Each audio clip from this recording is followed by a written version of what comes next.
Hi BookTube, welcome to Jackie's Literary Corner. I am Jackie, and it's time for another 7 on Sunday topic. My 7 biggest books on my TBR, although I might have more than 7 here. Okay, so you guys know the drill. Here are my 7 biggest books on my TBR, possibly more than 7. Okay, first we have The Luminaries by Eleanor Catton, which she recently put out another book. I don't know if I'll be interested in that or not, but I have enjoyed what I've read of this one so far. I don't know if this is fantasy or not. I know it talks about the gold rush, and it takes place in New Zealand, and it's kind of a story within a story, like someone's, but I like this blue color. I really like this blue cover with the gold stars. And I do really enjoy the writing style of what I've read before. And it's one of those books that just makes me feel all warm and comfortable and very relaxed kind of story when I read it. And just a whimsicalness to it. Like I said, I don't know if it's fantasy or not. I haven't really got to any fantasy elements, but so I need to pick this up soon. And I thought about this for for March of the Mammoths, which is what's going on right now. But anyway, so that's my first book. And this is about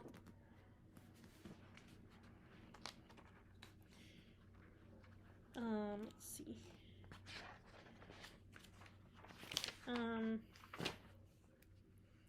830 pages. So it would work for March of the Madness. Okay. So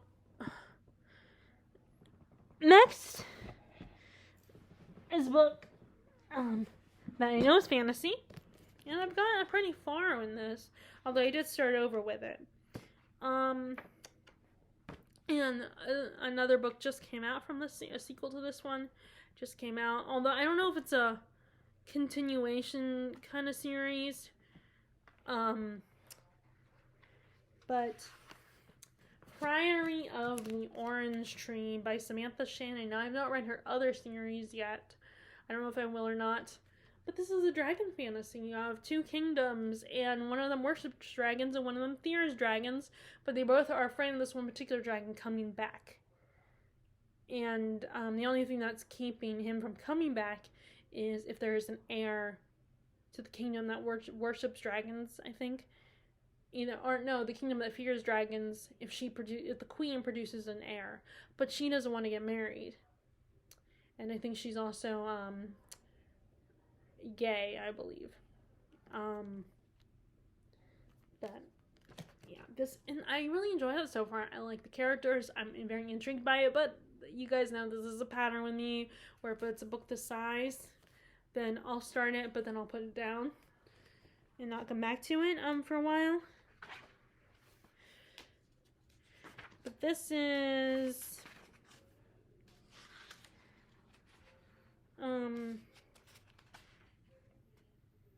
804 pages. So just barely a mammoth. So this is what I could read for March if I wanted to. Okay. Alright, so next is a classic. A Russian classics, actually. I have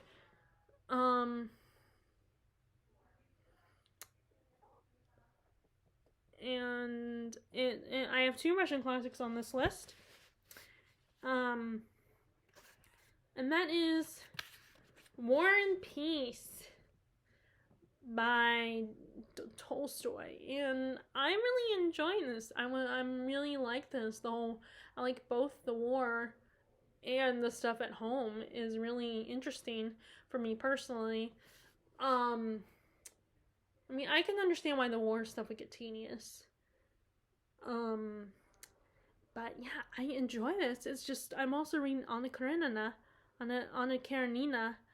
and I'm like, do I get that one finished and then come to that one? I'm the same way with Dostoevsky, where I'm reading, like, I have The Idiot by him, And it's like I'm kind of wanting to pick that one up, but I'm also currently reading Brothers Karamazov, which is here.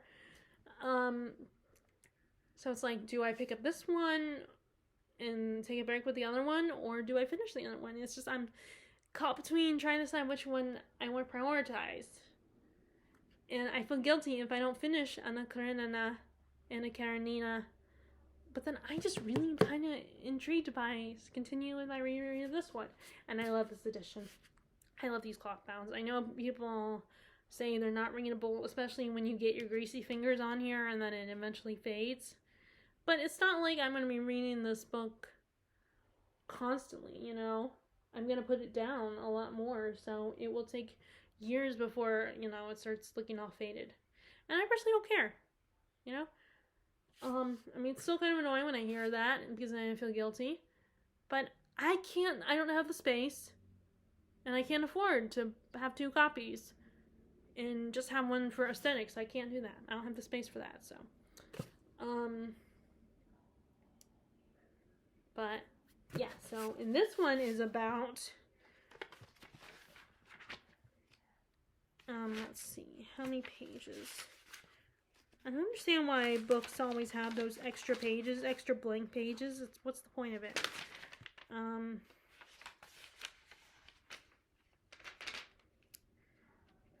Okay, well, the afterword is 1,399 pages. And I think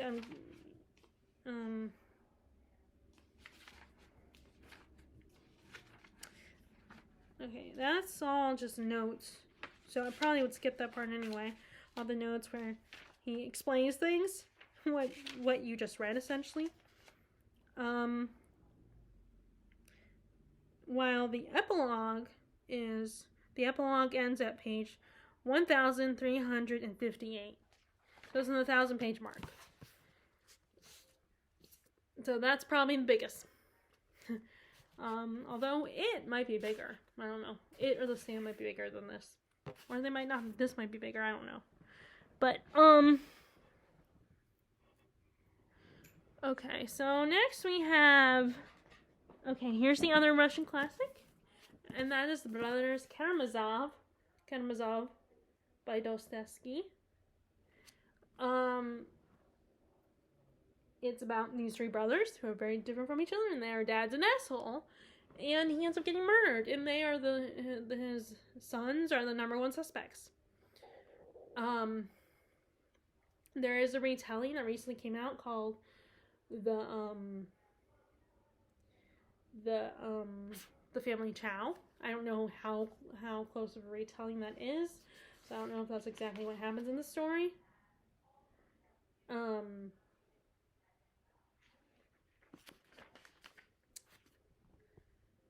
But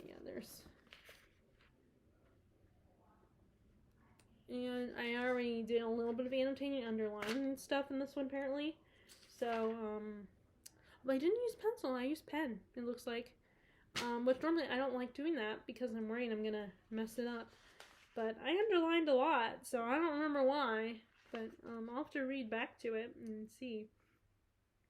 But the thing is, when I start some of these books, I really enjoy them. It's just trying to choose which one to start with.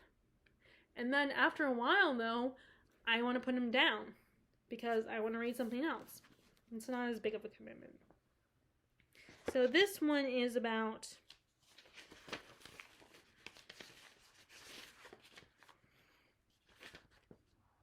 Okay, that's all the notes. So when I stop reading and we're no longer in the notes, I don't read the notes section. It is 776 pages. So it's not as long as War and Peace, but so yeah. So there's that one. That's another one. And then we have, after this one, okay, I was gonna show you Jonathan Strange and Mr. Norrell, but I'm almost finished with that one. So I decided, I've talked about that one multiple times, I think, on videos, so I decided not to show that one. So we have 1, 2, 3, 4, 5. So 2 more books. I owe you guys 2 more books. Then we have French classic, Les Miserables. You guys know the story of how I read the abridged version, not realizing it, and I love the musical. And which, by the way, I really like this edition. These flexi mount editions. I like the feeling of the rubber, feeling of it, and the quotes. I think these are really pretty, and I like how each of them is a different color. And I do know that he at one point just spent a long time talking about the sewer system in Paris, and I'm just thinking, what the heck? Why would you do that? Why is that relevant? Why is that important? But he does, apparently. And I actually, now that I'm older, I can appreciate it more, and I like it a lot better. I'm a lot more intrigued by everything that's going on. Which my edition is it's an used edition, so it already has actually someone's annotations in it.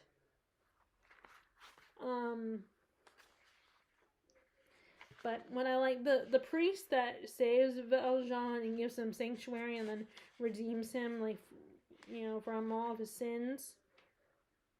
You learn a lot more about him in the book than you do in the musical, because in the musical he just has the song number and he forgives Jean Valjean, and there's not much to him, but this one you get his backstory. You learn a lot more about him. But I'm definitely a lot more interested now, and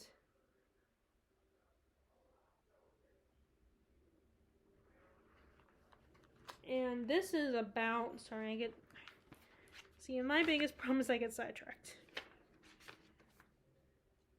Okay, so this one is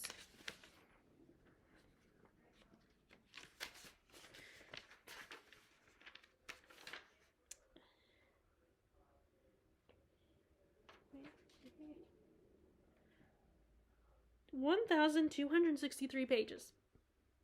So I have a lot of over 1,000-page books. So there's that one. I wish I need to hear another pronunciation of this title.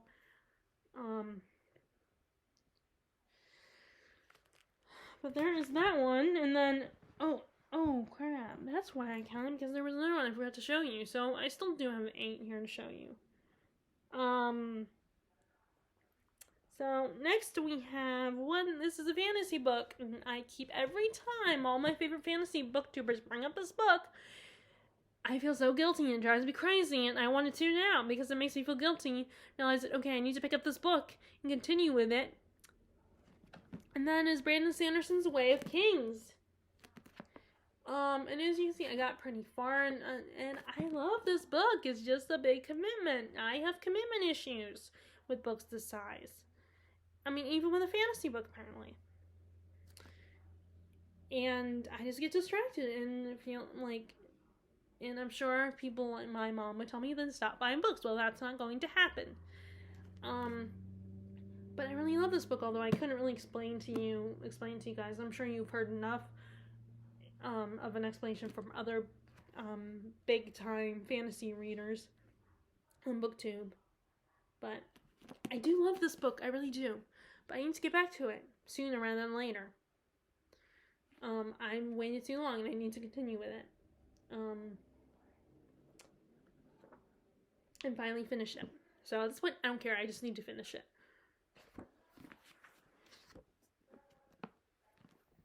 The good news is you still got a while to go, because there's going to be 10 books in the series. Okay, so here's my bonus book. Pillars of the Earth by Ken Follett, one of the first books I bought here. I forgot to tell you how many pages in this book.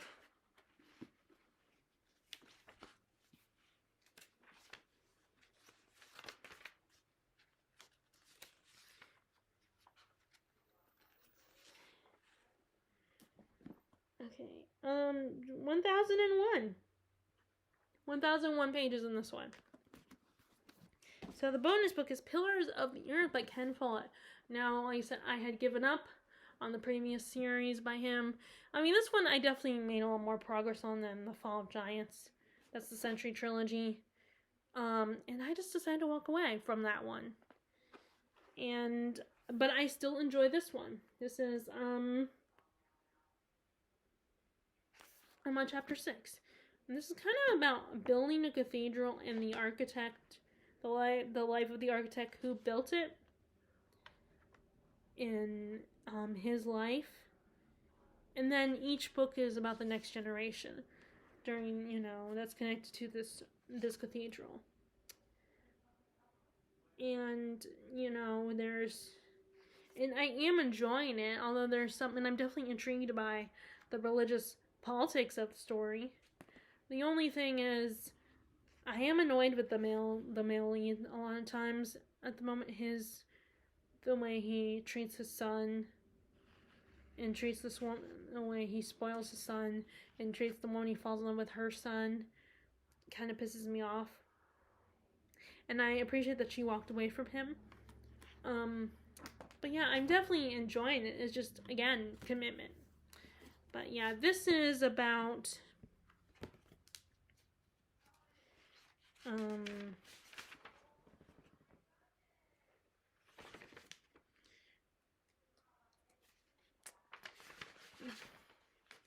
973 pages, so it's not as long as some of these, but it's still in the 900, almost 1,000 page mark. So yeah, so that's my bonus book, Pillars of the Earth by Ken Follett, which that's still continuing. So those are my 7 biggest books with the bonus 8th book on my TBR. What are your biggest books on your TBR that you need to read? Are you like me and have a problem with committing?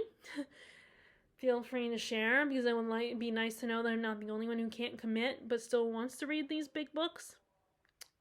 Because I know a lot of people give up on big books and say, oh, big books are not for me, but I do enjoy them. I do enjoy them when I'm reading them. It's, it's not that, it's not that they're not for me. It's just, it takes time, and, I have so many other books that I want to read. So it's like, I keep thinking, oh, I need to get to those books. And it's something I've been wanting to work on this year.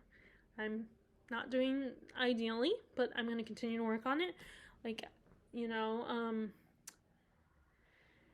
I was just reminded of that by watching other BookTube's TBR for March of the Mammoths, and reminding me of my goal this year, which is to work on reading bigger books and actually finishing some of them. One of my goals anyway. So, which actually I should really just prioritize that goal and my other goal, which is to make some progress and finish some series/trilogies. That one's easier though than reading bigger books, but in finishing them. Anyway, so if you guys like this video, be sure to give it a thumbs up, click subscribe if you haven't, click the bell notification below if you want to be notified about my latest videos, and I will talk to you all later. Alright, bye!